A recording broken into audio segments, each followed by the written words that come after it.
안녕하세요, 이호석입니다. 오늘은 미래에셋증권의 김충현 연구원님 나오셨습니다. 안녕하십니까? 안녕하십니까? 네. 본인 스스로 본인 소개할 때 앞에 붙는 그 수식어가 있잖아요. 그게 뭐더라? 충간지요. 충간지. 충간지가 무슨 뜻입니까? 근데 네. 이렇게 공개 석상에선 잘 얘기하진 않는데요. 네. 아니, 괜찮아요. 편하게. 네. 그래도 그러니까 그런 좀 멋있게 살겠다. 멋있게 살겠다. 이제 포부죠. 네. 네. 근데 그렇게 이제 페이스북이나 보면 항상 이렇게 이제 올려주신 글이나 이런 걸 보면서 느끼는 거지만, 네. 멋있다. 저도 개인적으로 멋있더라고요. 남자가 봐도 멋있다. 그런 생각을 한두 번 한 게 아닙니다. 솔직히. 네. 저도 보면서 네. 나도 저렇게 간지는 사람이 되고 싶다. 뭐 이런 생각이 드는데, 개인적으로는 제가 이제 오늘 이 책을 쓰신 글로벌 헬스, 의료기기와 디지털 헬스 투자 전략이라는 책을 최근이죠? 얼마 안 됐어요? 네, 이제 한 달 정도 같습니다. 네. 저도 이게 여러분 이렇게 많이 이게 쪽지 해가지고 이렇게 열심히 봤어요. 밑줄 그어가면서 열심히 봤습니다. 네. 그리고 이제 이렇게 또 써주셔가지고 네. 제가 열심히 봤는데, 이 책을 제가 보면서 느꼈던 거는 두 가지가 있는데, 첫 번째가 부제목이 아주 인상적이더라고요. 이게 뭐냐면은 산업계, 투자업계, 정부 부처가 반드시 알아야 될 이게 역시 간지는 이런 거구나 이런 생각이. 아니, 산업계도 알아야 되고 투자업계도 정부 부처까지 네. 다 알아야 됩니까, 이거를? 왜냐면은 그러니까 두 가지 의미가 있는데요. 일단은 이거는 저희가 이제 투자하시는 분도 있지만 이 산업 자체가 이제 정부에서도 많이 이제 차세대 성장 동력으로 육성하려고 하고 있어요. 네. 이제 그러다 보니까 저 같은 경우는 사실 어떤 잘난 척 이런 거보다도 저는 기본적으로 주주 가치를 추구하는 그 과정이 결국 기업 가치를 추구하는 그 과정과 좀 일맥상통한다고 보거든요. 잠깐만요. 주주 가치와 네. 기업 가치. 네, 주주 가치를 추구하다 보면 그 과정에 결국은 기업 가치를 올리는 과정과 유사하다고 생각을 해요. 그러니까 세이브 코스피네. 아무튼 네. 네, 그것도 비슷할 수 있죠. 맞아. 그래서 우리가 단순히 이제 주가가 좋아진다 이런 측면을 주가로만 볼 게 아니라 그게 결국은 장기적으로 기업의 어떤 좋은 전략으로 나타날 수 있다는 거죠. 그래서 이제 우리가 이제 요거를 주식으로서만 볼 게 아니라 이 좋은 거를 이제 육성을 하시려고 하는 이제 정부 부처나 아니면 이제 기업들에게도 좀 도움이 됐으면 하는 취지에서 좀 그렇게 붙여봤습니다. 주식의 가치를 주가를 올린다고 하면은 그냥 주식하는 애들이나 좋아하지 이런 게 아니고, 주가가 올라가는 것 자체가 그냥 그 자체가 기업의 경쟁력이고 이렇게 연결될 수 있다는 얘기고, 그죠? 맞습니다. 그리고 사실은 어떻게 그것이 결국은 국가의 경쟁력이기도 하니 산업계뿐만 아니라 정부 부처도 알아야 된다, 이런 얘기인 거죠. 네, 알겠습니다. 네. 저희 보시는 정부 부처에 계신 분들 꼭 알아두셨으면 좋겠고요. 네네. 그리고 또 한 가지가 저도 개인적으로 이제 책을 쓰면서 추천사를 많이 받았어요. 그래서 제가 총 14분한테 추천사를 받았는데, 이 책에는 제가 보니까 세봤거든요. 네. 34분의 추천사를 받으셨어요. 네. 이거 진짜 많은 분들이 하셨더라고요. 그러니까 의사분들도 계시고 교수분들도 계시고 투자자분들도 계시고 다 이분들 친하신 거죠? 그럼요. 어떻게들 아시는 거예요? 이렇게. 일단은 이런 활동을 하고 제가 리서치하고 이제 이런 과정을 거치면서 이제 알게 됐던 것 같고요. 그리고 이제 말 그대로 앞에 제가 제목에다가 정부 부처, 산업계, 투자업계를 달아놨으면 적어도 그쪽에서 일하시는 분들이 인정을 해주셔야 될 거 아니에요. 맞아. 그런 맥락으로. 네. 개인적으로도 이제 저도 매크로 애널리스트였었고, 매크로에 대한 이해를 이제 많이 하려고 말씀을 많이 드리고 있지만, 네.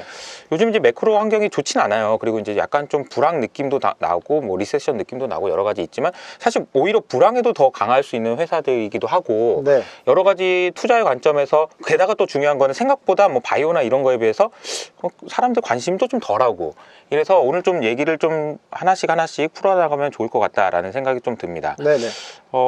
저는 이제 책 서두 부분에서 이번에 CES에 얘기를 해주신 부분이 좀 인상적이었거든요. 그 부분 좀 설명 좀 해주실 수 있을까요? 네네. 네네. 일단 그 CES를 보실 때, CES 하면 우리나라에서 워낙 유명한 행사긴 합니다만, 그때 이제 많이들 관심을 가지시는 영역이 누가 기조연설을 했냐. 기조연설. 네, 키노트 스피킹이죠. 그때 이제 굉장히 중요하고, 이제 어떻게 보면은 그 산업의 트렌드를 굉장히 이제 큰 그림을 그리면서 볼 수 있는 네. 그런 이벤트인데, 이번에 되게 그 CES 역사상 최초로 헬스케어 기업이 키노트 스피킹을 했습니다. 그런데 이제 거기서 굉장히 의미가 있는 게 바이오 기업도 아니고 제약 기업도 아니었고요.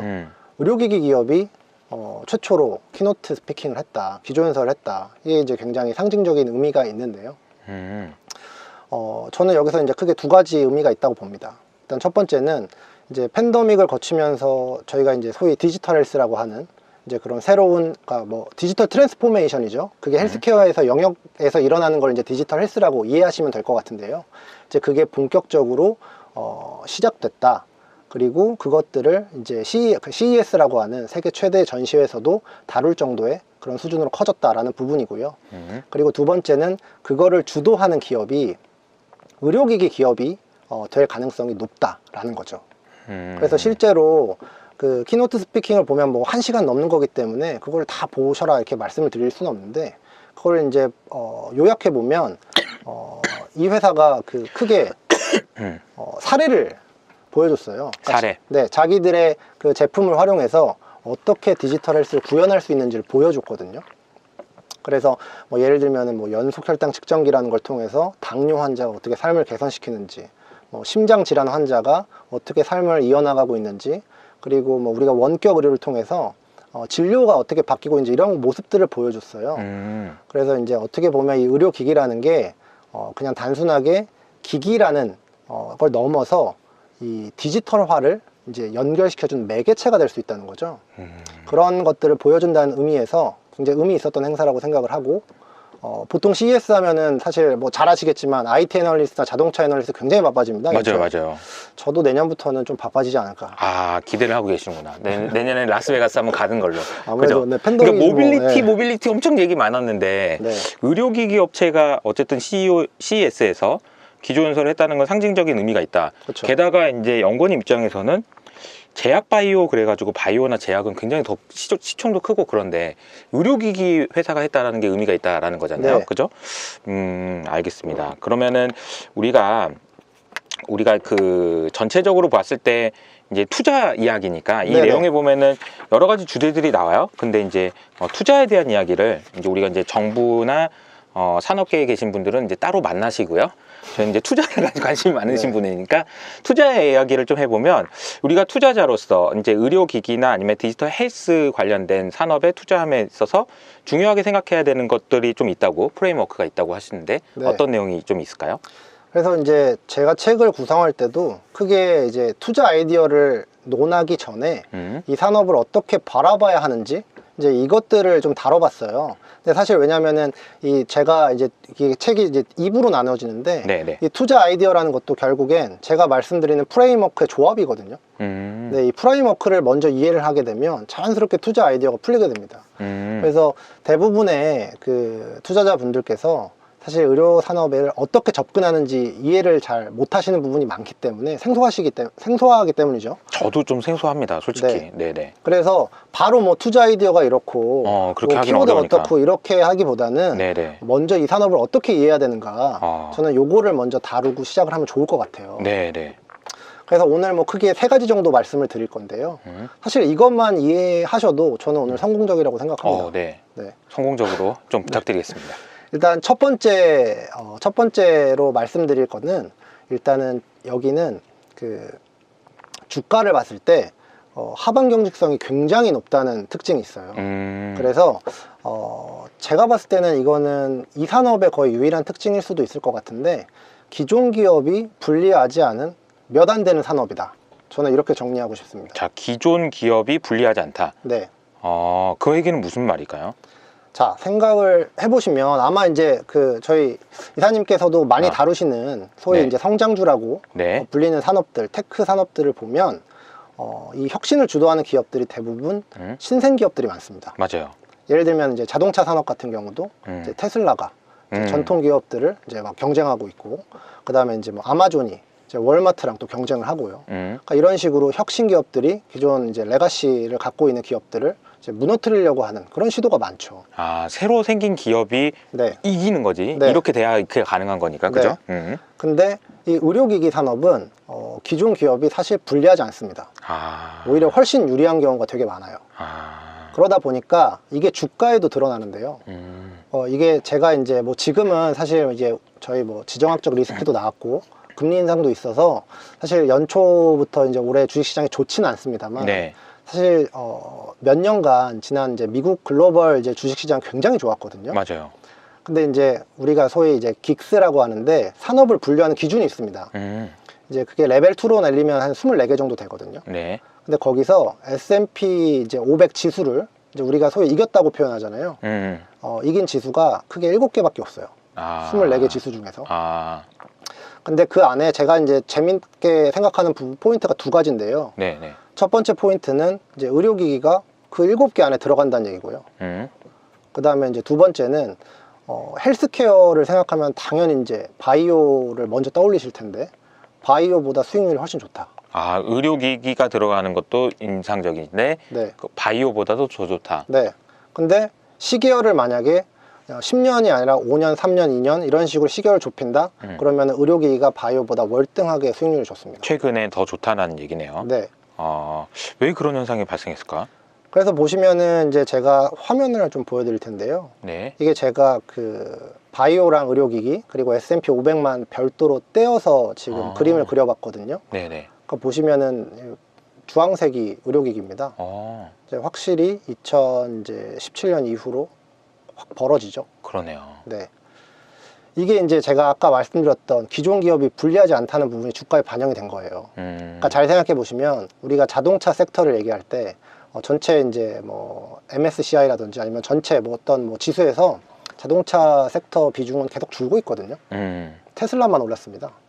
전체 모빌리티라고 해가지고 묶어서 올랐다 이렇게 얘기하던데 네. 전통 레거시 업체는 시총 확실히 줄긴 했죠, 그죠? 네네. 뺏긴 거지 그러니까 어떻게 그쵸. 보면. 네. 그러니까 여기는 이렇게 주가가 좋을 수 있었던 가장 중요한 이유는 어쨌든 큰 기업들, 전통 기업들은 시총의 대부분을 차지할 수밖에 없어요, 지수에서. 근데 그 기업들이 급격하게 무너지지 않았다는 얘기입니다. 저는 반대로 얘기하면 무너질 수 있다는 얘기 아니에요? 거꾸로 얘기하면 그게 지금까지 안 무너졌어. 그게 쉽지 않다는 거예요. 그게 쉽지 않다. 네, 이게 그러니까 우리가 흔히 얘기하는 경제적 해자라고 하죠. 네. 못 들어오게 막는 거. 네. 근데 그게 되게 강력하다는 얘기죠. 네네. 지금까지도 안 무너졌다는 네. 얘기니까. 그게 저는 이제 두 가지 이유로 꼽는데 네. 첫 번째는 일단 특허 영향이에요. 그러니까 보시면은 지금 바이오에서 가장 문제가 되는 이제 그 이벤트라고 생각을 해보면 네. 특허 절벽입니다. 특허가 하면 다 들어오니까. 그러니까 그게 어떤 의미냐면 우르르. 바이오는 특허가 끝나면 제네릭이라는 복제 의약품이 들어올 수가 있어요. 그러면 보통 그 특허가 끝난 의약품의 매출이 굉장히 꺾이거든요. 근데 그런 식으로 블록버스터라고 하는데 많이 팔리는 의약품들의 특허들이 끝나갑니다. 계속. 그게 2010년대 이후로 굉장히 그 현상이 가속화되고 있어요. 그런데 그러면 반대로 그에 해당하는, 그에 준하는 블록버스터, 많이 팔리는 의약품이 개발돼야 되는데 점점 그게 어려워지고 있거든요. 경쟁이 심화되는구나. 네. 그래서 큰 기업들 같은 경우에는 그게 굉장히 어려웠고 우리나라가 이 바이오 산업이 부각됐던 시점을 잘 생각을 해보면은 2015년을 꼽아요. 네네. 그때가 이제 한미약품이 기술 이전을 대거 하게 되면서 그때부터 바이오 산업이 굉장히 부각이 되기 시작했는데 그 시점이 이런 고민들과 굉장히 맞아떨어지는 시점입니다. 그들도 뭔가 없나 이렇게 보면서 제 괜찮은 거 있는데 사자 이런 거였다는 거죠. 딱 그 우리가 이제 맞물린 게 굉장히 좋았던 거죠. 그래서 지금 보면 이제 그런 현상들이 벌어지고 있는데 이제 의료기기 같은 경우에는 특허가 끝났을 때 실적이 무너지거나 주가가 무너지는 현상이 현저하게 적어요. 그건 왜 그런 거예요? 일단 뭐 여러 가지 이유가 있겠습니다만 이제 제가 봤을 때는 복합 특허로 구성된 게 좀 큰 것 같아요. 그러니까 이게 제조가 들어가다 보니까 그러니까 뭐 되게 예를 들면은 그러니까 제가 보통 심장 판막 얘기를 많이 하는데 네네. 심장 안에다 집어넣는 이제 생체 재료가 있어요. 그럼 몸 안에 들어가니까 당연히 이제 소재를 뭘로 썼느냐를 봐야 되겠죠. 그다음에 몸 안에 들어가니까 이제 면역도 봐야 될 거고, 그다음에 뭐 유체 역학, 피가 계속 흐르니까요. 그다음에 이제 뭐 이걸 집어넣을 때 이제 로보틱 보통 이제 기계로 넣거든요. 그럼 로보틱스도 봐야 될 거고. 그러니까 하나 특허 한두 개가 아니구나. 그러니까 이게 맞물리는 거죠. 근데 이제 당연히 의약품이 쉽다는 얘기가 아니고요. 여기는 이제 포뮬러만 알면 당연히 어렵지만 이게 어느 정도 복제가 되거든요. 그래서 바이오 시밀러도 있고 제네릭도 나오는 건데 그래서 이제 가장 큰 원인은 이제 이런 식으로 특허에 대한 보호가 어느 정도 된다라는 부분이 좀 있는 것 같고요. 그다음에 이제 두 번째 요인은 이게 의사들한테 있는 것 같아요. 이게 무슨 의미냐면 사실 이 의료 산업은 굉장히 유니크한 산업인 게 구매 의사결정권자랑 사용자가 달라요. 환자는 다른데 그쵸. 네가 이 먹어, 이거 이 약 먹어, 아니면 이거 써, 이거를 의사가 결정하는 거죠. 네. 그런데 이 의사들이 그러면 어떻게 생각하느냐가 되게 중요하거든요. 근데 의약품보다도 이 기기는 의사들과 결합이 굉장히 강해요. 그러니까 어떻게 보면 의사들이 자기의 일종의, 그러니까 장인들이 공구를 잘 안 바꾸는 거 생각하시면 되게 쉬워요. 그러네요. 그러니까 새로운 장비가 나왔다. 그러니까 저는 사실 아이폰을 써요. 근데 예를 들어서 갤럭시가 괜찮게 나왔다. 좀 바꿀 수도 있습니다. 그쵸. 근데 의사들은 새로운 제품이 나왔다. 그러면 일단 색안경을 끼고 봐요. 이거 그러면 아직 클리니컬 데이터가 부족한 거 아니야? 아직 조금 더 증명해야 되는 거 아니야? 이렇게 보는 경우가 굉장히 많거든요. 그러니까 기존 괜히 바꿨다가 그죠? 네. 문제를 낼 수 있으니까. 맞습니다. 그래서 오히려 기존 기업들이 요 두 가지 요인 때문에 방어가 되고, 오히려 기존 기업들이 만들어내는 혁신을 조금 더 편안하게 받아들이는 경우가 있어요. 네. 그래서 이 부분이 지금 이렇게 주가에 좀 나오는 가장 강력한 부분이라고 좀 볼 수 있겠고요. 저는 이제 반대로 질문을 좀 드려보고 싶어요. 방금 말씀해 주신 것이 너무 맞는 얘기고, 하방 경직성이 강하다라는 건 이해가 되는데, 보통은 근데 주가의 속성이 바닥이 막혀 있으면 너무 위로 튀어버려가지고 위로 튀어버려서 빠지고 이런 경향이 있잖아요. 근데 또 과열도 별로 없나 봐요. 네, 이게 맞습니다. 계속 지속적으로 올라가는 거 보면 과열이 없는 건 또 왜 그럴까요? 그러니까 이게 보면 저는 그런 것 같아요. 그러니까 저는 주식을 볼 때 저는 포트폴리오적 관점을 굉장히 중요하게 생각을 하는데, 네. 그러니까 모든 종목이나 섹터마다 포지션이 있는 것 같아요. 그러니까 여기는 확실히 하이리스크 하이리턴형 포지션은 아닌 것 같고요. 네. 그러니까 안정적으로 실적이나 그런 거에 베이스에서 수요가 꺾이지 않고, 그리고 그 다음에 이제 해자가 강하고, 이런 부분이 좀 더 강한 것 같아요. 그러니까 당연히 시장의 어떤 흐름에 따라서 단기적으로 슈팅하는 구간이 나오긴 합니다만, 장기적으로 봤을 때는 어느 순간 보면 올라가 있는 약간 그런 식의 섹터적인 특징이 있고요. 제가 이제 매크로 얘기할 때는 그걸 보통 이제 골디락스라고 얘기하거든요. 네네네. 경기가 너무 뜨겁지도 않고 너무 차갑지도 않고 그냥 뜨뜻미지근하게 계속 가는 그 환경에 사실 주식하기 되게 좋은데, 의료기기 설명을 들으니까 약간 골디락스가 떠오르는 것 같네요. 그러니까 하방도 막혀 있고, 네. 그렇다고 막 또 과열할 것도 없고 그냥 그런 상황이면 투자하기 정말 좋죠. 그렇죠. 그래서 펜션 쪽 다루시는 분들이나 아니면은 이제 포트폴리오 안에서 좀 이렇게 적어도 베타 정도를 어떻게 구성할 거냐 이런 거 했을 때는 굉장히 좋은 대안이 되는 거죠. 그러니까 포트폴리오 관점에서 좀 반드시 봐야 된다. 요걸 네. 좀 강조를 해주셨군요. 그래서 이제 여기서 조금 더 덧붙이면, 네. 그래서 기존 기업들이 쉽게 무너지지 않는 특징이 있는 플러스, 여기다가 새로운 기업들도 잘 나옵니다. 그러니까 이게 약간 역설적인 부분인데, 기존 기업들이 강하게 막고 있기 때문에 그럼 새로운 기업이 잘 안 나올 것 같다고 생각하기 쉽거든요. 그렇죠. 포기하겠지 그러면. 근데 새로운 기업들이 잘 나와요. 왜냐? 기기라고 하는 그 범주 안에 들어가는 건 모든 그러니까 의료 목적을 띈 기기는 다 의료기기거든요. 네. 확장성이 굉장히 좋습니다. 그리고 의약품 대비해서 그러니까 새로운 의료기기로 지정받을 확률이 훨씬 더 높기도 하고요. 의약품은 굉장히 복잡한 임상을 거쳐야 되잖아요. 네. 그러니까 의료기기가 복잡하지 않다는 얘기가 아니라 확률적으로 봤을 때 성공 가능성이 훨씬 높아요. 그렇군요. 그러니까 기존 기업은 기존 기업대로 그러니까 먹고 살 길이 있고, 새로운 기업은 또 새로운 기업대로 먹고 살 길이 있고, 그러니까 신구의 조화가 굉장히 잘 어우러지는 섹터다. 굉장히 유니크한 섹터적인 특징이 있습니다. 그러네요. 그러니까 이제 새로운 기업이 잘 나오고, 그러니까 그 기존에 있던 큰 공룡 같은 애를 때려잡지 못하면 포기할 법도 한데, 네. 그거 말고도 또 뭐 할 게 많으니까 계속 신규 기업들도 나온다는 얘기네요. 그렇죠. 그래서 새로운 기업들 중에서도 텐베거도 되게 많이 나오고요. 네네. 그래서 이제 굉장히 재밌는 그런 투자 아이디어를 굉장히 많이 낼 수 있는 섹터예요. 투자 아이디어를. 네. 네네. 알겠습니다. 그러면 오늘 또 계속 투자 아이디어를 좀 많이 내주시면 네. 좋을 것 같아요. 네. 그래서 이제 첫 번째로 지금 말씀드렸던 프레임워크는 네. 하방 경직성이 강한데, 가장 큰 이유는 기존 기업이 크게 불리하지 않더라. 그게 어떻게 보면은 주식을 처음 입문하시는 분들한테는 굉장히 좋은 특징이 되는 거거든요. 네. 그리고 네. 지금 같은 때도 좀 중요한 것 같아요. 맞습니다. 그래서 이 첫 번째 특징을 말씀드리고요. 네. 그 다음에 이제 두 번째는 이것도 굉장히 중요한 영역인데, 이 프라이싱 제도가 특이하다라는 부분을 이해하셔야 됩니다. 사실 이것만 이해해도 저는 본전이라고 생각해요. 네. 이게 어떤 의미냐면, 이 의료 산업은 이 제품이나 아니면 서비스의 가격이 기업이나 시장에서 정해지는 경우가 거의 없습니다. 보통은 이제 그 건강보험이라고 하는 그 단체에서 그러니까 국가가 정하거나 아니면 국가에서 권한을 위임받은 건강보험이라는 그 조직에서 이 프라이싱을 하거든요. 그렇기 때문에 이 가격에 따라서 그 시장의 특징이 굉장히 달라져요. 그래서 이제 제가 이런 투자 전략을 말씀을 드릴 때 사실 프라이싱 전략을 이해를 하시면 제가 보통 이제 미국 주식을 많이 보시면 좋다라는 말씀을 드리곤 하는데 네. 그 근거에는 미국이 뭐 시장이 크다 이런 개념이 아니라 프라이싱 제도에 그 이유가 숨어 있습니다. 일단 지금 화면을 좀 보여드릴 텐데요. 이게 어떤 의미냐면 GDP 대비해서 의료 지출을 얼마나 하냐 이거를 이제 OECD 국가들로 이제 제가 매트릭스를 그려본 거예요. 네. 근데 보면은 뭐 미국은 당연히 동그라미 쳐져 있는 부분일 텐데 어나더 레벨이죠. 그러니까 어떤 의미냐면은 보통 OECD 국가들은 통상 GDP의 7%에서 8% 정도를 씁니다. 근데 미국 같은 경우에는 거의 17%를 써요. 어마어마하게 쓰는 거죠. 그래서 실제로 미국은 뭐 어떤 분야를 막론하고 헬스케어 산업에서 통상 40에서 50% 정도의 점유율을 갖는 국가예요. 전체 시장에서.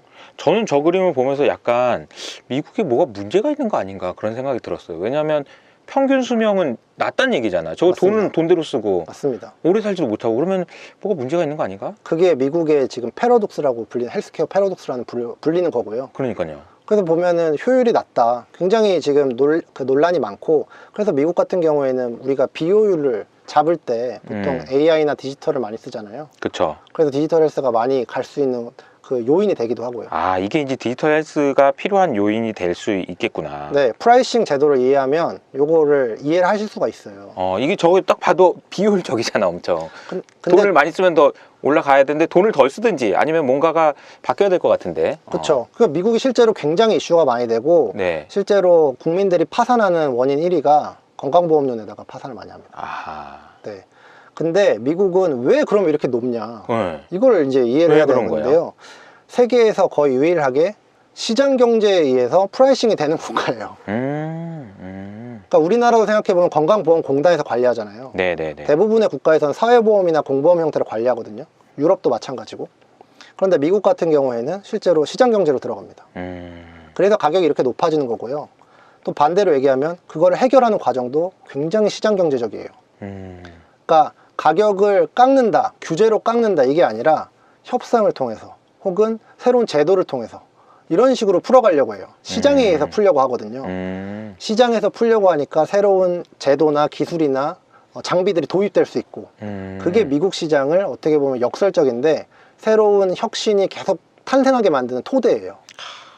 딱 미국스럽네. 딱 미국스럽다. 정말 들어보면 그죠? 근데 딱 그 얘기를 들어보니까 가만 놔두면 저 시장은 저렇게 되는 거구나. 네. 그런 생각도 들어요. 그러니까 네. 다른 나라는 그렇지 않기 때문에 저거 낮은 상황일 수도 있는 거네요. 그죠? 네. 눌려 있다라는 생각도 좀 들고. 그럼 반대로 우리나라는 어떠냐?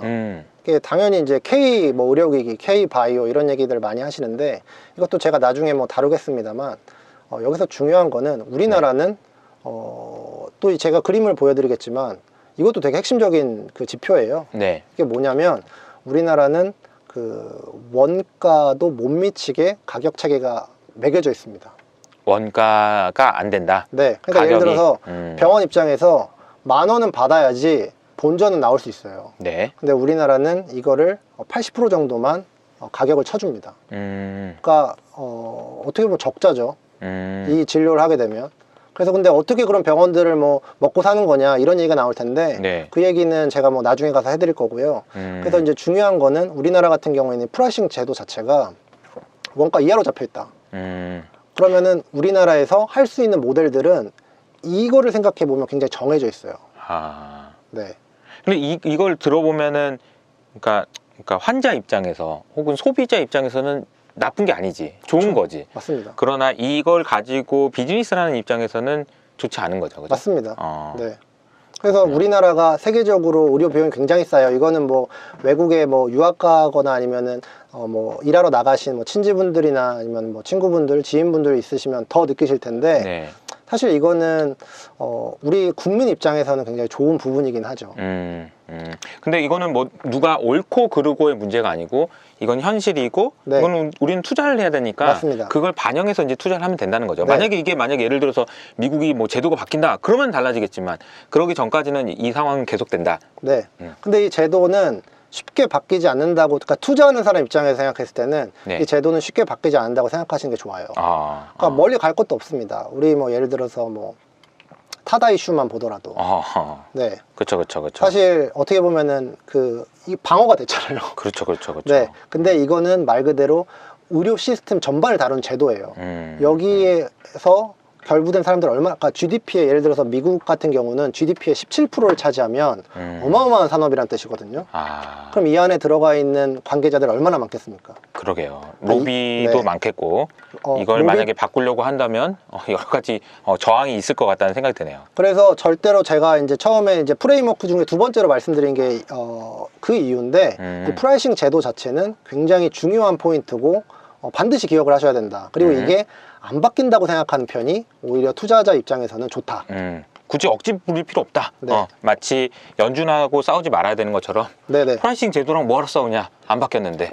맞습니다. 네. 혹시 바뀌면 큰일 바뀌겠지만 그때 가서 생각해야지 뭐. 그거는 약간 이제 정권의 이슈가 될 수도 있어요. 그렇죠. 네. 그러니까 이거는 쉽게 함부로 건들 수 없는 이슈기도 합니다. 알겠습니다. 네네. 그게 이제 두 번째 이제 프레임이고요. 그래서 네. 프라이싱 제도가 시장에서 결정되는 게 아닌데 네. 그게 유일하게 결정되는 국가가 미국이다. 그래서 여기서 다양한 혁신이 발생을 하는데 그 원인이 있다라는 걸 좀 기억하시면 좋을 것 같고 네. 우리나라 같은 경우에는 원가 이하로 잡혀 있다. 그래서 여기서 파생되는 모델이 있는데요. 그 부분은 이제 제가 나중에 설명을 드릴 거고요. 오케이. 그거는 나중에 한번 네. 설명해 주시는 걸 하고 그리고 이제 마지막 세 번째인데요. 세 번째 같은 경우에는 그러면 여기서 도대체 뭐가 유망하냐? 이제 진짜 중요한 영역이죠. 뭐가 유망하냐인데요. 근데 이제 의료라는 산업을 들어보면 키워드들이 굉장히 많이 나옵니다. 그리고 어려운 말도 많이 나오고요. 그래서 과연 뭐가 유망한 건가? 유망한 그러니까. 것만 세보면 한 100개 되는 것 같아요. 근데 우리 그렇게 하지 말자 이거죠. 네, 그래서 네. 그러면 어떻게 하면 이 유망한지를 보는 방법을 제가 말씀드릴 텐데 결론은 의약품으로 개발하기 어려운 영역을 바랍니다. 의약품으로 개발하기 어려운 영역. 네. 이게 무슨 말일까요? 그러니까 제가 이제 아까 이 방송 들어오기 전에 제가 이사님하고 얘기를 좀 네. 나눴었는데 의료 산업이 특이한 부분이 뭐냐면 일반인들은 경험하기 어려운 영역이에요. 그렇죠. 환자를 대상으로 다루는 산업이거든요. 일반인은 네. 경험도 못하는 거지. 네. 네. 그래서 이 환자를 대상으로 한다는 이거는 의료 산업의 고유한 기능입니다. 네네네. 그렇기 때문에 결국 환자를 치료할 때는 약으로 치료하거나 기기로 치료하거나 할 수밖에 없어요. 네. 그래서 의료기기가 그러면 강점을 지닐 수 있다고 하면 굉장히 명쾌한 겁니다. 의약품으로 개발이 안 되는 부분은 당연히 의료기기밖에 못하겠구나. 이렇게 생각을 하자는 거죠. 쉽게 생각해서. 예를 들어서 설명해 주신다면. 네. 그래서 이거를 볼 때는 그러면 이제 의약품에 우리가 이제 기전이라고 얘기하는데요. 네. 의약품이 어떻게 작동하는 메커니즘을 좀 생각해 보면 좋아요. 그러니까 뭐냐면 기전이 뭐의 약자예요? 기전? 기전이 무슨 말이에요? 보통 MOA라고 하는데요. MOA? 네, 메커니즘 오브 액션이라고 해서 의약품이 작동하는 메커니즘이라고 생각하시면 돼요. 네네네. 그래서 뭐 보면은 의약품 이제 바이오 얘기를 듣다 보면 굉장히 복잡해 보이는 경우가 되게 많아요. 근데 결론적으로 얘기하면 의약품은 우리 몸속을 들어가서 뭐 어떤 것들을 파괴하거나 끊어버리는 경우가 굉장히 많습니다. 그러니까 예를 들어서 뭐가 문제가 있는 애를 파괴하는 거지. 가서. 네네. 그러니까 특정 단백질 결합을 끊어버리던가, 뭐 리간드 결합을 끊어버리던가, 아니면 어떤 게 생성되지 못하게 막는다던가. 우리 항암 치료할 때도 어떻게 보면 암세포를 파괴하는 거잖아요. 그렇죠. 정상세포도 파괴하는 경우도 있지만, 그러니까 그런 식으로 어떤 걸 파괴하는 식의 치료가 많아요. 그러다 보니까 반대로 생각하면 요 과정을 그러니까 그렇게 하지 않는 치료에서는 약간 약하다는 거죠. 그래서 제가 통상적으로 세 가지 정도 영역을 꼽는데요. 첫 번째는 이제 비가역적인 질병이라는 거고요. 두 번째는 이제 삶의 질을 개선시키는 거. 그다음에 세 번째는 비용을 절감시키는 거. 저는 그래서 세 가지를 꼽습니다. 네네. 이 세 가지에서 다 투자 포인트가 나오겠네. 그렇죠. 그러니까 뭐가 문제가 있는 걸 개선하는데 항상 밸류가 생기니까. 맞습니다. 네. 그래서 실제로 비가역적인 질병이 뭐냐라고 얘기하면 아까 전에 말씀드렸던 이 의약품 같은 경우는 파괴를 통해서 이제 치료하는 경우가 많다고 말씀드렸잖아요. 네. 그러니까 이건 일반화시킨 겁니다. 쉽게 이해를 드리기 위해서. 그런데 대부분의 이제 질병 중에서는 그 파괴하지 않고 복원을 해서 치료해야 되는 경우도 많아요. 그러니까 이 대표적인 케이스가 어디냐면 관절이죠. 관절 어떻게 파괴합니까? 관절이 상했는데. 근데 이거를 되돌리는 약이 개발되고 있습니다만 굉장히 어렵거든요. 뭔가를 부수는 건 쉬워도 새로 네. 만드는 건 어렵구나. 그쵸. 약으로. 그래서 최근에 뭐 줄기세포 치료제나 아니면 뭐 세포 치료제 이런 것들이 개발되고 있습니다만 어렵죠. 안 된다는 게 아닙니다. 어렵다는 부분을 얘기하는 거고. 그래서 대표적인 또 영역이 어디냐면 심장이죠. 그러니까 예를 들면 이제 심장의 박동이 약해졌다. 그러면 그거를 다시 되돌려야 되거든요. 네. 어떻게 치료하냐면 몸 안에 이제 심장 박동기를 집어넣습니다. 네. 심장 판막이 느슨해졌다? 교체하면 되고요. 교체하고 대체하는 식으로 의료기기가 치료할 수 있거든요. 그래서 비가역적이다. 다시 되돌아갈 수 없는 질병들은 의료기기가 대체하는 식으로 굉장히 강점을 지닌 영역들이에요. 비가역적이라는 것이 네. 뭔가 부수는 게 아니고 뭔가 새로 만드는 거. 그런 걸 얘기한다는 네, 거죠? 다시 돌아갈 수 없는. 그래서 보면은 아까 살짝 말씀하셨지만 어떤 이제 질병을 치료할 때는, 그러니까 질병을 치료해야지 사실은 가치가 제일 높게 올라가요. 이 헬스케어 영역에서는. 그렇겠죠. 그렇겠죠. 내 병을 치료할 수 있어야 가치가 올라갈 거 아니에요. 좀 나아지는 정도가 아니고 네. 치료해야지. 그래서 보면은 그러니까 선진국을 기준으로 봤을 때 사람들이 가장 많이 돌아가시는 네. 그 질병이 뭐냐면 암하고 심장병입니다. 네네. 심장질환 이 두 가지로 굉장히 많이 돌아가시거든요. 근데 잘 생각해 보시면 암은 약으로 치료한 경우가 많죠. 그래서 전체 의약품 시장의 한 20%가 항암 시장이에요. 제일 큽니다. 그래서 요거는 바이오를 그렇게 이해하셔도 되고, 그 다음에 이제 의료기기는 심장 시장이 굉장히 커요. 왜냐? 심장약은 사실 몇 개 없거든요. 그렇구나. 네. 그래서 이런 식의 관점들을 갖고 계시면 시장을 이해하시는 데 굉장히 도움이 많이 되죠. 의료기기에서 돈 벌 수 있는 제일 중요한 분야 중에 하나가 심장이다. 네, 저는 심장 시장은 앞으로 계속 커질 수밖에 없다고 보는 게, 심장 같은 경우에는 말 그대로 이제 만성 질환인 경우가 굉장히 많아요. 네. 아마 이제 뭐 심장이라는 뭐가 있지 그러실 텐데, 뭐 관상동맥 질환, 아마 이제 9시나 10시에 뭐 7번이나 9번에서 하는 프로그램 보면 그런 얘기도 되게 많이 나오거든요. 관상동맥 질환, 뭐 아니면은 뭐 심방세동, 네. 뭐 이런 것들 나오는데, 이거 다 이제 만성 질환이거든요. 그렇군요. 그러면 그런 것들을 이제 치료할 수 있는 게 결국 의료기기로 하는 경우가 되게 많아요. 그래서 이 영역은 이제 커질 수밖에 없고, 비슷한 맥락으로 요새 이제 들어가는 게 이제 신경계입니다. 그러니까 이건 뭐냐면은 이제 우리가 이제 우리 몸은 뇌에서 명령을 내려가지고 이 신경계를 타고 가서 작동을 수행하는 거잖아요. 여기에 듣는 약이 많이 없어요. 굉장히 어려워요.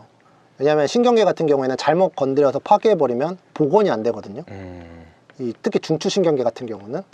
그래서 이런 쪽은 의료기기가 아예 직접 이제 몸에다 삽입합니다. 거기서 아예 신경계에 전기자극을 줘요. 그거를 이제 뉴로모듈레이션이라고 부르고, 요새는 전자약 이렇게도 표현을 하기도 하는데요.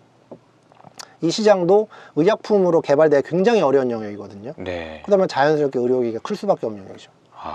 저는 이 두 시장은 굉장히 앞으로 중요해질 수밖에 없는 시장이라고 봅니다. 생각만 해도 근데 좀 어려워 보이긴 하다. 심장이랑 신경 이거는 건드렸다가 잘못하면 어떻게 막 이런 생각도 들고 하는데, 그러니까 더 가치가 있는 거겠지? 그래서 이 실제로 의료기기 탑 10 기업들을 보면 대부분 심장이나 관절 이런 포트폴리오를 다 갖고 있어요. 그러니까 굉장히 이제 요거는 의료기기가 강점을 지닌 영역이라 이거죠. 그리고 말씀드렸던 이런 신경계통의 그런 질환들 같은 경우도 실제로 상위 3개 업체가 한 4조 정도 벌어요. 지금만 해도. 그래요. 네. 굉장히 이제 큰, 그리고 의약품이 개발되기가 어렵기 때문에 해자도 강하고. 굉장히 그런 특징이 있죠.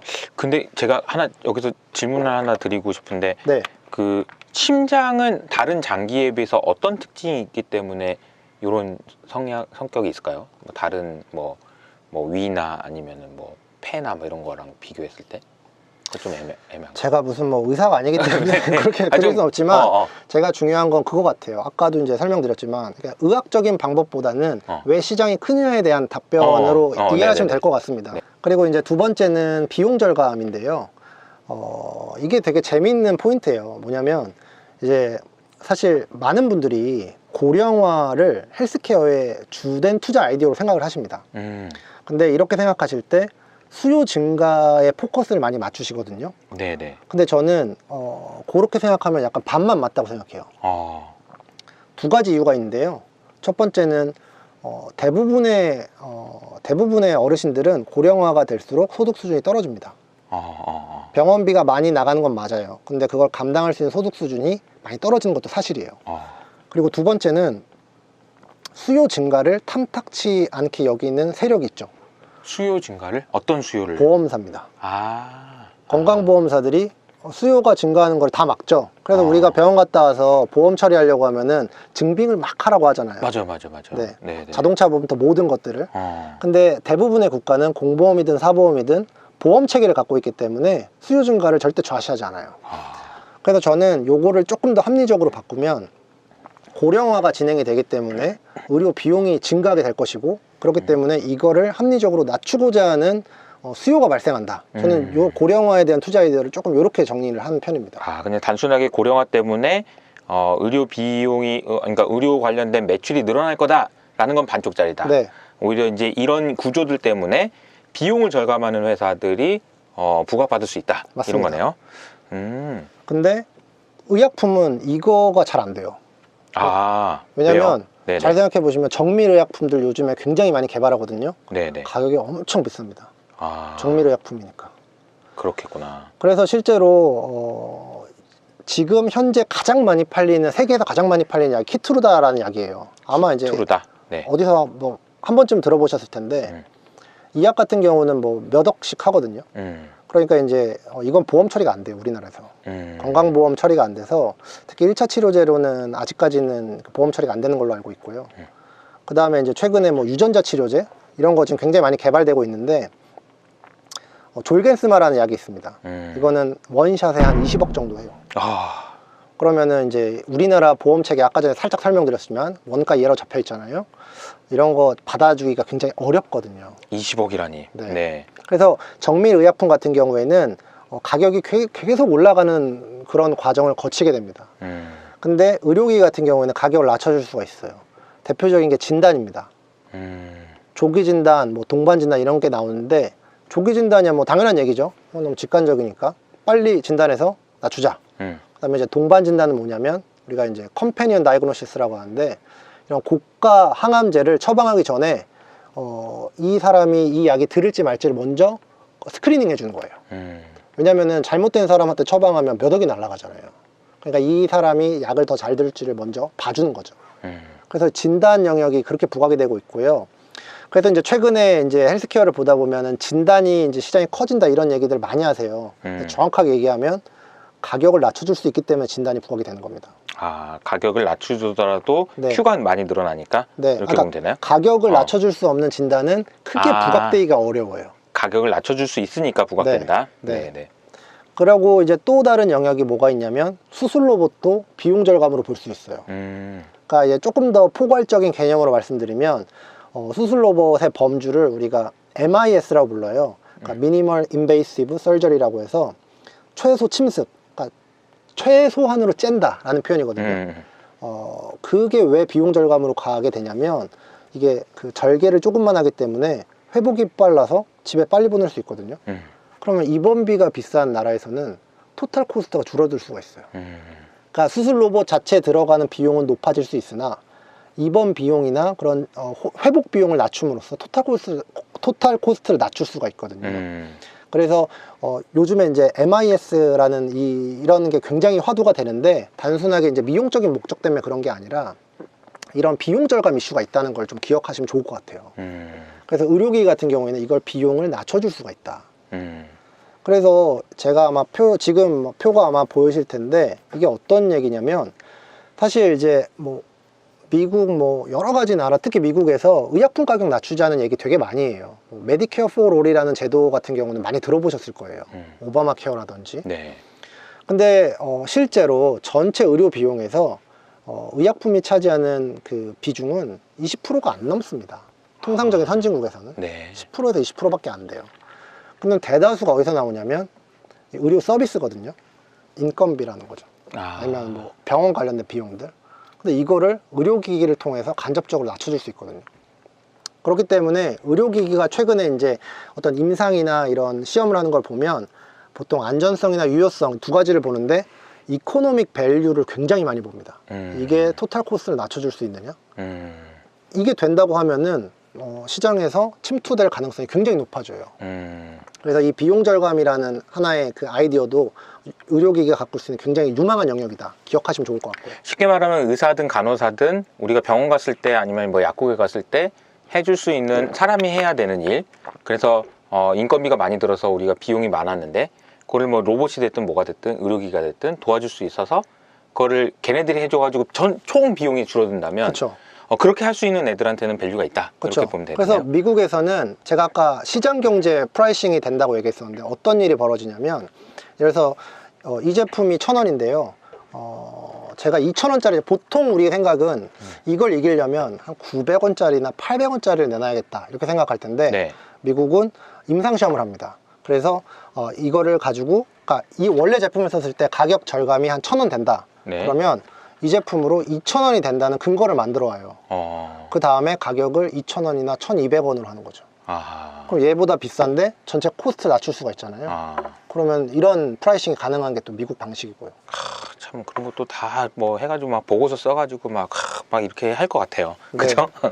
알겠습니다. 네. 그리고 이제 마지막 세 번째 영역인데요. 세 번째는 이제 삶의 질 개선입니다. 잠깐만요. 아까 초반에 이제 얘기해 주신 게 세 가지인데 첫 번째가 비가역적으로 네. 그리고 이제 심장 얘기해 주셨고 신경계 얘기해 주셨고 두 번째가 비용을 절감할 수 있느냐였어요. 네. 이제 세 번째입니다. 삶의 질을 개선시킬 수 있느냐. 네. 그러니까 저희가 지금 치료나 뭐 이런 치료에 대한 얘기를 많이 했는데 치료를 하지 않아도 우리가 필요한 것들이 있거든요. 왜냐하면 우리는 지금 계속 오래 살게 되고 삶의 질을 추구하게 됩니다. 그럼 이거를 해결해 줄 수 있는 게 사실 의료기기가 굉장히 많은 역할을 해줄 수가 있어요. 그래서 사실 보면은 작년부터 에스테틱 관련된 기업들이 굉장히 주목을 많이 받고 있는데 이건 메가 트렌드입니다. 왜냐하면 우리가 오래 살수록 미용에 신경을 쓸 수밖에 없어요. 미용, 치과 이런 쪽은 굉장히 대표적인 삶의 질을 개선시키는 영역들이고요. 네. 그 다음에 또 하나가 이제 만성 질환들, 특히 당뇨 같은 거, 아니면 뭐 COPD, 뭐 천식, 뭐 이런 것들은 완치가 안 돼요.